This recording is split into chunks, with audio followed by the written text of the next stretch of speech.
Nokia C12 എന്ന പുതിയൊരു smart phone ഇപ്പം ഇന്ത്യൻ മാർക്കറ്റിൽ ലോഞ്ച് ചെയ്തിട്ടുണ്ട്. ഇത് 6000 രൂപ പ്രൈസ് റേഞ്ചിൽ വരുന്ന ഫോണാണ്. അപ്പം ബേസിക് ആയിട്ടുള്ള ഒരു സ്മാർട്ട് ഫോണാണ്.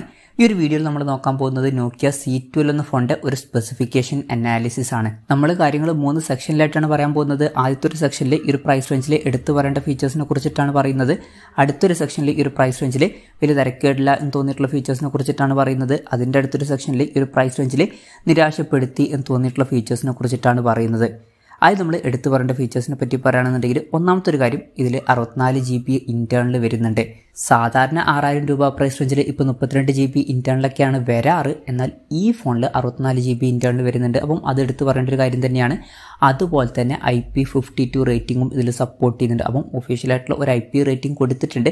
സാധാരണ ഈ ഒരു പ്രൈസ് റേഞ്ചിൽ വരുന്ന ഫോണുകളിൽ ഒഫീഷ്യലായിട്ടുള്ള IP റേറ്റിംഗ് ഒന്നും കാണാറില്ല. ഇനി ഈ ഒരു പ്രൈസ് റേഞ്ചിൽ തിരക്കേടില്ല എന്ന് തോന്നിയിട്ടുള്ള ഫീച്ചേഴ്സിൻ്റെ കാര്യം പറയുകയാണെന്നുണ്ടെങ്കിൽ ഡിസ്പ്ലേയുടെ കാര്യം നമുക്ക് ഈ ഒരു സെക്ഷനിൽ ഉൾപ്പെടുത്താവുന്നതാണ്. 6.3 ഇഞ്ചിൻ്റെ HD+ ഡിസ്പ്ലേ ഈ ഫോണിൽ കൊടുത്തിട്ടുണ്ട്. പിന്നെ ഫോണിൻ്റെ ഫ്രണ്ടിൽ വാട്ടർ ഡ്രോപ്പിന് വെച്ച് ഡിസൈനുള്ള നോച്ചാണ് വരുന്നത്. അതുപോലെ തന്നെ കൂടിയ റിഫ്രഷ് റേറ്റ് ഇതിൽ സപ്പോർട്ട് ചെയ്യുന്നില്ല. 60 ഹെർട്സിൻ്റെ റിഫ്രഷ് റേറ്റ് ആണ് ഈ ഫോണിൽ വരുന്നത്. 20:9 എന്നുള്ള ആസ്പെക്ട് റേഷ്യോയിലാണ് ഈ ഒരു സ്മാർട്ട് ഫോൺ വരുന്നത്. അപ്പോൾ ഡിസ്പ്ലേ ഫീച്ചേഴ്സ് നമ്മൾ മൊത്തത്തിൽ നോക്കുകയാണെന്നുണ്ടെങ്കിൽ ഈ ഒരു പ്രൈസ് റേഞ്ചിൽ തിരക്കില്ലാത്ത നല്ല ഡിസ്പ്ലേ ഫീച്ചേഴ്സ് ആണ് എന്നൊക്കെ പറയാവുന്നതാണ്. ഈ ഒരു പ്രൈസ് റേഞ്ചിൽ എന്തായാലും നമുക്ക് ഫുൾ HD റെസൊല്യൂഷനും അതുപോലെ തന്നെ പഞ്ചോൾ ഡിസൈനും കൂടിയ റിഫ്രഷ് റേറ്റും ഒന്നും എക്സ്പെക്ട് ചെയ്യാൻ പറ്റില്ല. അപ്പം ഈ ഒരു പ്രൈസ് റേഞ്ചിന് പറ്റിയിട്ടുള്ള തിരക്കില്ലാത്ത നല്ല ഡിസ്പ്ലേ ഫീച്ചേഴ്സ് Nokia C12 കൊടുത്തിട്ടുണ്ട്. പിന്നെ ഫിംഗർ പ്രിന്റ് സെൻസർ ഈ ഫോണിൽ വരുന്നില്ല. 6000 രൂപ പ്രൈസ് റേഞ്ചിൽ അത് വലിയൊരു കംപ്ലൈൻ്റ് ആയിട്ട് പറയുന്നില്ല. 1-2 ഫോണുകളിലൊക്കെ ഫിംഗർ പ്രിന്റ് സെൻസർ ഈ ഒരു പ്രൈസ് റേഞ്ചിൽ വരുന്നുണ്ട്. പക്ഷേ ഈ ഒരു പ്രൈസ് റേഞ്ചിൽ ഫിംഗർ പ്രിന്റ് സെൻസർ ഇല്ലാത്തത് ഒരു കംപ്ലൈൻ്റ് ആയിട്ട് പറയാനും പറ്റില്ല. പിന്നെ ഫോണിൻ്റെ വെയിറ്റ് വരുന്നത് ഏകദേശം 177 ഗ്രാമാണ്. തിക്നെസ് വരുന്നത് 8.75 mm ആണ്. ഈ ഫോണിൻ്റെ ചാർക്കോൾ, ഡാർക്ക് സിയാൻ അതുപോലെ തന്നെ ലൈറ്റ് മിന്റ് എന്നീ 3 കളർ വേരിയൻസ് ആണ് ഇപ്പോൾ ലോഞ്ച് ചെയ്തിരിക്കുന്നത്. ഇനി പ്രോസസ്സറിൻ്റെ കാര്യത്തിലോട്ട് വരികയാണെന്നുണ്ടെങ്കിൽ unisoc SC9863A1 എന്ന പ്രോസസ്സറാണ് ഈ ഫോണിൽ കൊടുത്തിരിക്കുന്നത്. ഇത് ബേസിക് ആയിട്ടുള്ള ഒരു പ്രോസസ്സറാണ്. പിന്നെ 6000 രൂപ പ്രൈസ് റേഞ്ചിലൊക്കെ ഈ ഒരു പ്രോസസ്സർ ഓക്കെ ആണെന്ന് പറയാം. പിന്നെ 5G സപ്പോർട്ട് ഇല്ല. മാക്സിമം 4G സപ്പോർട്ടാണ് ഈ ഒരു ഫോണിൽ വരുന്നത്. ഈ ഒരു പ്രൈസ് റേഞ്ചിൽ ഇപ്പോഴത്തെ ഒരു ഇതിൽ നമുക്ക് 5G സപ്പോർട്ട് എക്സ്പെക്ട് ചെയ്യാൻ പറ്റില്ല. പിന്നെ ഈ ഫോണിൽ 2 GB റാമാണ് കൊടുത്തിരിക്കുന്നത്. മെമ്മറി എക്സ്പാൻഡ് ചെയ്യണമെന്നുണ്ടെങ്കിൽ മെമ്മറി കാർഡ് സ്ലോട്ടൊക്കെ ഈ ഫോണിൽ വരുന്നുണ്ട്. പിന്നെ എക്സ്റ്റെൻഡഡ് റാം എന്നുള്ള ഫീച്ചറും ഇതിൽ വരുന്നുണ്ട്. അതായത് എക്സ്ട്രാ റാം വേണ്ട സമയത്ത് ഇൻറ്റേർണൽ മെമ്മറിയിൽ നിന്ന് കുറച്ച് മെമ്മറി എടുത്തിട്ട് അത് റാമായിട്ട് യൂസ് ചെയ്യും.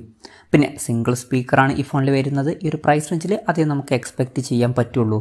3.5 mm ഓഡിയോ ജാക്ക് ഈ ഫോണിൽ കൊടുത്തിട്ടുണ്ട്. പിന്നെ Android 12 ബേസ് ആയിട്ടുള്ള Go Edition സോഫ്റ്റ്വെയർ ആണ് ഈ ഫോണിൽ വരുന്നത്. Go Edition എന്ന് പറഞ്ഞാൽ പ്രോസസ്സർ അത്ര പവർഫുൾ അല്ല എന്നുണ്ടെങ്കിലോ അല്ലെങ്കിൽ റാമൊക്കെ കുറവാണെന്നുണ്ടെങ്കിൽ ഫോണിൽ ഹാങ്ങും കാര്യങ്ങളൊക്കെ വരാൻ ചാൻസ് ഉണ്ട്. അപ്പം അതൊക്കെ ഒഴിവാക്കാൻ വേണ്ടിയിട്ട് ആൻഡ്രോയിഡിൻ്റെ ഒരു ലൈറ്റ് വെർഷനാണ് കൊടുക്കാറ്. ഇനി ക്യാമറയുടെ കാര്യം പറയുകയാണെന്നുണ്ടെങ്കിൽ അതും നമുക്ക് തിരക്കില്ലാത്ത ഫീച്ചേഴ്സിൻ്റെ ലിസ്റ്റിൽ ഉൾപ്പെടുത്താവുന്നതാണ്. ഫോണിൻ്റെ പിന്നിൽ സിംഗിൾ ക്യാമറയാണ് കൊടുത്തിരിക്കുന്നത്. ഫോണിൻ്റെ പിന്നിൽ 8 MP ക്യാമറ വരുന്നുണ്ട്. പിന്നെ ഫ്രണ്ടിൽ 5 MP സെൽഫി ക്യാമറയും കൊടുത്തിട്ടുണ്ട്. ഇനി കുറച്ചൊക്കെ നിരാശപ്പെടുത്തി എന്ന് തോന്നിയിട്ടുള്ള ഒരു കാര്യം ബാറ്ററിയാണ്. 3000 mAh ബാറ്ററിയാണ് ഈ ഫോണിൽ വരുന്നത്. അപ്പം ബാറ്ററി കപ്പാസിറ്റി വളരെ കുറവാണ് എന്നൊക്കെ പറയേണ്ടി വരും. അതുപോലെ തന്നെ 5 വാട്ടിൻ്റെ ചാർജിങ് സ്പീഡേ വരുന്നുള്ളൂ. ഈ ഒരു പ്രൈസ് റേഞ്ചിൽ നമുക്ക് ഫാസ്റ്റ് ചാർജിങ് സപ്പോർട്ടൊന്നും എക്സ്പെക്ട് ചെയ്യാൻ പറ്റില്ല. പക്ഷെ എന്നാലും ഒരു 10 വാട്ടിൻ്റെ ചാർജിങ് സ്പീഡെങ്കിലും അവർക്ക് കൊടുക്കായിരുന്നു. പക്ഷേ ഈ ഫോണിൽ അതൊന്നും വരുന്നില്ല. 5 വാട്ടിൻ്റെ ചാർജിങ് സ്പീഡേ വരുന്നുള്ളൂ. പിന്നെ മൈക്രോ USB ചാർജിങ് പോർട്ടാണ് ഈ ഫോണിൽ കൊടുത്തിരിക്കുന്നത്. ഈ ഒരു പ്രൈസ് റേഞ്ചിൽ അത് വലിയൊരു കംപ്ലൈൻ്റ് ആയിട്ടൊന്നും പറയുന്നില്ല. എന്തായാലും ബാറ്ററി ഓവറോൾ നോക്കുകയാണെന്നുണ്ടെങ്കിൽ അതിന് മാത്രം മികച്ചൊരു ബാറ്ററി സെറ്റപ്പ് ഈ ഫോണിൽ വരുന്നില്ല. അപ്പോൾ ഇതൊക്കെയാണ് ഫീച്ചേഴ്സിനെ പറ്റി പറയാനുള്ള കാര്യങ്ങൾ. പിന്നെ വിലയുടെ കാര്യം പറയുകയാണെന്നുണ്ടെങ്കിൽ ഈ ഫോണിൻ്റെ വില വരുന്നത് 5999 രൂപയാണ്. ആമസോൺ വഴിയാണ് ഫോണിൻ്റെ സെയിൽ നടക്കുന്നത്. മാർച്ച് 17 മുതലാണ് ഫോണിൻ്റെ സെയിലും കാര്യങ്ങളൊക്കെ സ്റ്റാർട്ട് ചെയ്യുന്നത്.